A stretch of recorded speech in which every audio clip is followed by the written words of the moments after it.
ഹണി റോസ് ബോബി ചെമ്മണ്ണൂർ വിഷയത്തിൽ ഏറ്റവും കൂടുതൽ പ്രതികരിച്ച ഒരു വ്യക്തിയാണ് രാഹുൽ ഈശ്വർ. സ്ത്രീകളെ സംരക്ഷിക്കാൻ പ്രത്യേകിച്ച് വകുപ്പുള്ളതുപോലെ പുരുഷനെ സംരക്ഷിക്കാനും പുരുഷന്റെ കാര്യങ്ങൾ അറിയാനും പുരുഷ കമ്മീഷൻ എന്തായാലും ഇന്ത്യയിൽ നടപ്പാക്കണം എന്നുള്ള ഒരു ആവശ്യം ഉന്നയിച്ച് അതിനുവേണ്ടി വളരെ രീതിയിൽ പ്രയത്നിക്കുന്ന ഒരു വ്യക്തിയാണ് രാഹുൽ ഈശ്വർ.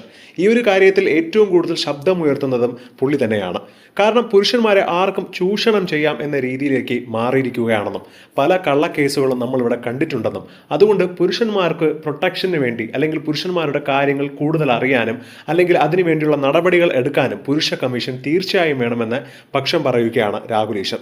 രാഹുൽ ഈശ്വറിന്റെ ഈ ഒരു തീരുമാനം വളരെ നല്ലതാണെന്നും പൂർണ്ണ പിന്തുണ അർപ്പിച്ചുകൊണ്ടാണ് ഇപ്പോൾ ഒരുപാട് പേർ രംഗത്തെത്തുന്നത്. ഈ ഒരു വിഷയത്തിൽ ഇപ്പോഴിതാ നടി പ്രിയങ്ക അനുവും പ്രതികരിച്ച് എത്തിയിരിക്കുകയാണ്. ആരൊക്കെ എന്തൊക്കെ പറഞ്ഞാലും താൻ പുരുഷന്മാർക്കൊപ്പം ഉണ്ടാകുമെന്നും പുരുഷന്മാർക്കും നീതി കിട്ടുന്നതായി തോന്നിയിട്ടില്ല എന്നാണ് ഇപ്പോൾ പ്രിയങ്ക അനുവ് പറയുന്നത്.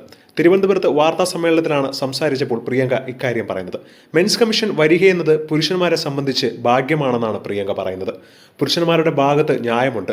ഒരു സ്ത്രീ ആരോപണം ഉന്നയിച്ചാൽ തെളിയുന്നതുവരെ 6 മാസക്കാലം അവർ അനുഭവിക്കുന്ന വേദന ചെറുതൊന്നുമല്ല.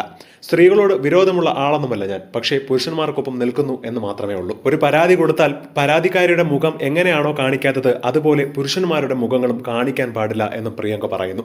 അതും വളരെ തെറ്റാണ്. കേസ് വിധി വന്നതിന് ശേഷം അല്ലെങ്കിൽ ആരാണ് കുറ്റക്കാരെന്ന് തെളിഞ്ഞതിന് ശേഷം മുഖം കാണിക്കുകയോ എന്ത് വേണമെങ്കിലും ചെയ്യാമെന്നും പ്രിയങ്ക പറഞ്ഞത് വളരെ 100% ശരിയാണ് എന്നാണ് പലരും കമന്റ് ചെയ്യുന്നത്. എന്താണ് ഈ ഒരു വിഷയത്തെക്കുറിച്ച് നിങ്ങൾക്ക് പറയാനുള്ളതെന്ന് മറക്കാതെ കമന്റ് ചെയ്യുക.